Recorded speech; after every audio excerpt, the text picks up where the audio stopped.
The Sheep Pig by Dick King-Smith. Chapter 4. You were polite, young chap. After the last of the puppies had left, the ducks heaved a general sigh of relief. They looked forward to a peaceful day and paid no attention when, the following morning, Fly and Babe came down to the pond and sat and watched them as they squatted and splattered in its soupy green depths.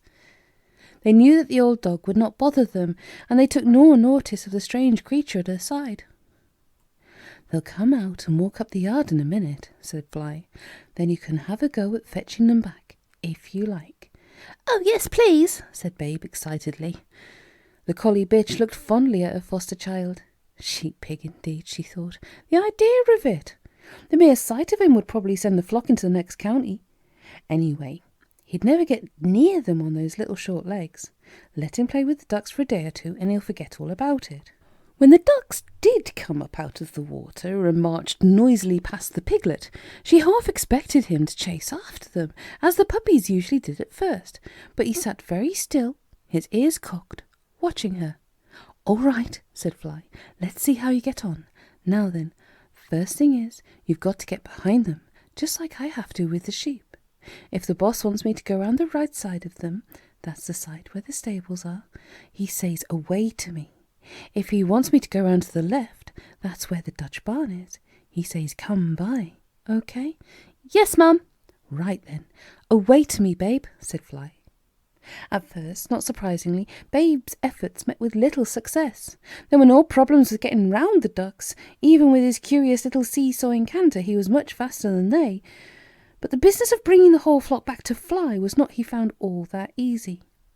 Either he pressed them too hard and they broke up and fluttered all over the place, or he was too gentle and held back, and they waddled away in twos and threes. "Come and have a rest, dear," called Fly after a while. "Leave the silly things alone. They're not worth upsetting yourself about." "I'm not upset, Mum," said Babe, "just puzzled. I told them what I wanted them to do, but they didn't take any notice of me. Why not?" "Because you weren't born to it," thought Fly. "You haven't got the instinct to dominate them, to make them do what you want." "It's early days yet, Babe dear," she said. "Do you suppose," said Babe, "that if I ask them politely—" "Ask them politely? What an idea! Just imagine me doing that with the sheep. 'Please, will you go through that gateway? Would you kindly walk into that pen?' Oh, no, dear. You'll never get anywhere that way. You've got to tell them what to do. Doesn't matter whether it's ducks or sheep. They're stupid and dogs are intelligent. That's what you have to remember." "But I'm a pig." "Pigs are intelligent too," said Fly firmly. Ask them politely, she thought. Whatever next? What happened next, later that morning in fact, was that Babe met his first sheep. Farmer Hogget and Fly had been out around the flock, and when they returned, Fly was driving before her an old lame ewe, which they penned in the loose box where the piglet had originally been shot. Then they went away up the hill again. Babe made his way to the stables, curious to meet this, the first of the animals that he planned one day to work with, but he could not see into the box. He snuffled under the bottom of the door, and from the inside there came a cough and the sharp stamp of a foot, and then the sound of a hoarse, complaining voice. "Wolves, wolves, wolves," it said. "They do never leave a body alone. Nay, nay, nay, all day long. Go here, go there, do this, do that. What do you want now? Can't you give us a bit of peace, wolf?" "I'm not a wolf," said Babe under the door. "Oh, I knows all that," said the sheep sourly. "Calls yourself a sheepdog, I knows that. But you can't fool none of us. You're a wolf like the rest of 'em, given half a chance. You looks at us and you sees lamb chops. Go away, wolf." "But I'm not a sheepdog either," said Babe, and he scrambled up a stack of straw bales and looked over the bars. "You see," he said. "Well, I'll be dipped," said the old sheep, peering up at him. "No more you ain't. What are you?" "Pig," said Babe. "Large white. What are you?" "You," said the sheep. "No, not me. You. What are you?" I'm a ewe. Mum was right, thought Babe. They certainly are stupid. But if I'm going to learn how to be a sheep pig, I must try and understand them. And this might be a good chance. Perhaps I can make a friend of this one. My name's Babe, he said in a jolly voice. What's yours? Ah, said the sheep. That's a nice name, said Babe. What's the matter with you, Ma?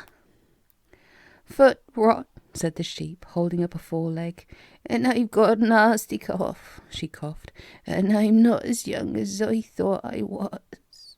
You don't look very old to me, said Babe politely. A look of pleasure came over the sheep's mournful face, and she lay down in the straw. Very civil of you to say so, she said. First kind word I've had since I were a little lamb. And she belched loudly and began to chew a mouthful of cud. Though he did not quite know why, Babe said nothing to Fly of his conversation with Ma. Farmer Hogget had treated the sheep's foot and dipped a drench down its protesting throat, and now, as darkness fell, dog and pig lay side by side, their rest only occasionally disturbed by a rustling from the next-door box. Having at last set eyes on a sheep, Babe's dreams were immediately filled with the creatures, all lame, all coughing, all like the ducks, scattering wildly before his attempts to round them up. Go here, go there, do this, do that, he squeaked furiously at them, but they took not a bit of notice, until at last the dream turned to a nightmare, and they all came hopping and hacking and mawing after him, with hatred gleaming in their mad yellow eyes. Mum! Mum! Shouted Babe in terror. Ah, said a voice next door. It's all right, dear, said Fly. It's all right. Was it a nasty dream? Yes, yes. What were you dreaming about? Sheep, Mum. I expect it was because that stupid old thing in there, said Fly. Shut up, she barked. Noisy old fool. And to Babe she said, Now cuddle up, dear, and go to sleep. There's nothing to be frightened of. She licked his snout until it began to give out a series of regular snores. Sheep pig indeed, she thought. Why, the silly boy's frightened of the things.